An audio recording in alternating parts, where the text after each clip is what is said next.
Sayang naman ang 5,000. May 5,000 sana kayo. May nakarinig ang... Ate Rose, niready niyo na yung lulutuin for dinner? Opo, sir. Ito po. Yan. And, so eto na nga mga Habibis. Ano lulutuin natin, Ate Rose? Ay, Di mo alam ano? nakalimutan ko yung pangalan. Tawag? Ano tawag, Lynn? Di nakatandaan mo? Recitation to, makasagot may additional 5,000 na sweldo. Hala. Wala. In Alam ko 10, lang po, chicken. 9, Chicken? 8, Hindi ko alam. 7, Hindi 6, ko alam, sir. 5, Chicken curry. 4, ano? 3, Hindi ko alam. 2, 1. Alay! Sayang naman ang 5,000. May 5,000 sana kayo. May nakarinig. Ang sinabi ko kanina, ang lulutuin natin ay chicken karage. Yan. Sa akin, chicken curry. Chicken curry. Ay, malapit na pala si... sir. Muntik na si Lindy. Chicken karage, Lindy. Karage. Nasaan yung chicken natin, Ate Ros? So, meron kaming chicken thigh. Ayan. Na boneless chicken thigh ang gagamitin ko yan. At pinaprepare ko kay Ate Rose at Lindy ay bawang. Yan, tsaka ginger. Tapos, syempre, gagamit tayo ng ating paboritong select soy sauce. Yan. At gagamit din tayo ng rice vinegar. Pero wala akong rice vinegar talaga. Gagamitin ko na lang yung mirin. Meron kaming mirin dito from Japan. Galing sa kapatid ko. So, yung mga chicken, Ate Rose, yung isang piraso, hatiin mo sa gitna, ha? Opo, sir. So, eto na hati na ni Ate Rose ang ating chicken. At magyayadyan na tayo ng ginger dito sa ating chicken. Yan. Yadyarin lang natin using cheese grater. Yan. And after ng ginger, 3 cloves ng garlic naman ang ilalagay ko. Yan. And now, after ng garlic tsaka ginger, maglagay tayo ng paboritong select soy sauce. Maglalagay ako siguro ng mga 6 tablespoon ng soy sauce. 1. And then, 5 tablespoon din ng mirin. Wala kasi akong rice vinegar, pero ano din naman to. So, mirin na lang. 5 din. Kung ilang dami yung soy sauce, yung din ang dami ng mirin. Ng rice vinegar. Or maglagay tayo ng asin. Tansya-tansya lang ako, guys. Siguro, yan, ganyan kadami. Okay na siguro yun. O, konti pa. Yan. Tapos, lagyan ko ng paminta. Yan. Tapos, i-mix-mix na natin to. At imamarinate natin ito for about 1 hour bago natin siya iprito mamaya. Yan. Halu-haluin lang. Bigyan natin siya ng maganda at masarap na Thai massage. Yan. At mukhang kinulang kami ng soy sauce at saka mirin. Dinagdagan ko pa ng 3 tablespoon kasi ang dami pala naming manok. So habang malapit na matapos ang isang oras sa ating minarinate na chicken, magpiprepare na ako for coating. So meron kami yung cornstarch.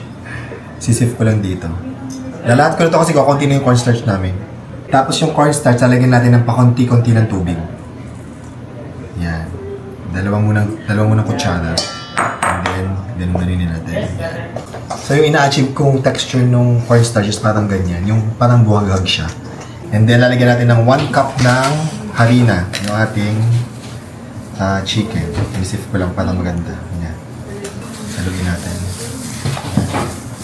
So, nagpainit tayo ng oil sa kawali. At ngayon, mag-coat na ako nitong mga chicken. Yan, lagyan natin dito sa, tawag dito, cornstarch. So, mag-start tayo magprito. Ito muna first batch. Ayan. Dapat hindi masyadong madami at hindi dapat na aagawan sa mantika ang mga karne. Ang mga manok. Yan. Yan. So, na-fry na natin itong mga chicken. First fry. So, by batch siya kasi sobrang dami. At i-double fry natin para mas crispy siya. So, mainit na mainit yung kawali. I-double fry na natin. Yan. At, yan. Para palutungin pa natin siya. Tapos, talagang madilim ang kulay niya because of the toyo. Yan yung kulay niya. At kumain na tayo. Ayan na yung ating chicken karage. Tapos nagluto si Ate Rose ng munggo. Kasi kakunti na yung munggo namin pinagkasya na lang. At meron pa kami natirang konting laing. At ang sausawan ng ating chicken karage ay yung Kewpie. Yan. Yung ating chicken madilim ang kulay kasi gawa ng toyo. Napadami yata toyo natin, Ate Rose. Opo, sir. No? Hayaan mo na. First time natin nagluto niyan. Kaya dead man na yan. Okay, kain na tayo, guys. Let's eat! Andito na mga Habibi fam. Si Ira, our newest addition sa Habibi fam. Si Eric Burden nandito. Burden. Birdie. Lahat na. At si Rolly Lasam. Let's go, kaya tayo, guys. Thank you, kuya. Thank you po. At eto, gumawa na si Habi David ng Christmas tree dito sa aming Second floor naman daw niya ilalagay para maiba lang. Tawagan na natin si Happy David para kumain. Ma'am? Ma'am? Hala. Ano si Happy David? Saan si David? Nasaan ka? Ay, nag-CCR ka? Okay. Guys, gusto niyo ng Habibi? Yes, kuya. Ano flavor ka, Eric? Calamansi po. Ikaw, Ira, do you want Habibi? Wag na water lang po. Water ka lang? Okay. Si Rolly? Rolly, anong mahabibi mo? Kalamansi din yan. Oh, kalamansi na lang daw. Tigda dalawa. Is that munggo, kuya? Munggo.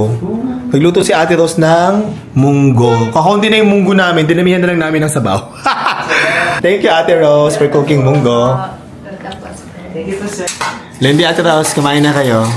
Sumabay na kayo dito ha, kumuha na kayo ng food. At ang mga habib yung kumakain na dito. Enjoy dinner, guys! Thank you po. Sabi David, nagsi-CR lang.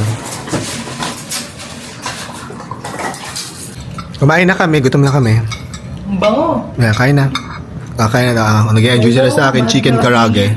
Okay ba ang chicken karage kahit na maraming toyo? Sarap. Eme ka, Rolly! Masarap nga. Nakailan chicken ka na? Katatlo ka na? 4 na yan. Ay, 4 na ba? Kain na, ma'am. Tanggalin nyo to pag kumakain dito.